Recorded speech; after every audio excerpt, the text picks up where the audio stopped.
Pemirsa, tenaga kesehatan di Kota Lubuk Linggau terus mempertanyakan insentif mereka yang dijanjikan oleh pemerintah.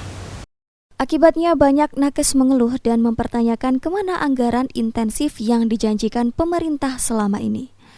Menanggapi hal tersebut, Kepala Dinas Kesehatan Kota Lubuk Linggau, Cikwi menyampaikan untuk insentif COVID-19 bagi para nakes tahun 2020 lalu semuanya sudah selesai.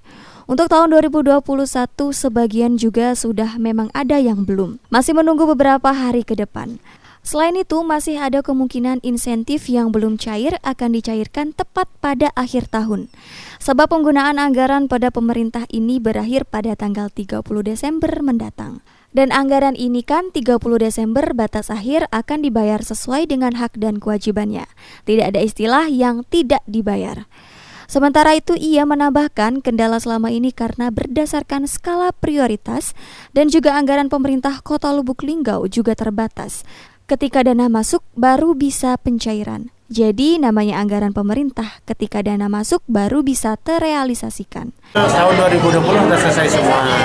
Tahun 2021, sebagian sedang menunggu. Ya kan? Ya, insya Allah, karena kan anggarannya kan sampai tanggal 31 Desember, semua itu akan dibayar dan diselesaikan dengan sesuai dengan hak dan kewajiban. Jadi bukan tidak dibayar, Kak? Sudah ada yang sudah? Ya? Sudah ada yang harus dibayar. Ya. Ya, tapi tentu kan kita memprioritaskan mungkin namanya anggaran ini kan terbatas. Ya, kita nunggu pemasukan ada di kota baru kita bisa terrealisasi. Rajab Silampari TV melaporkan.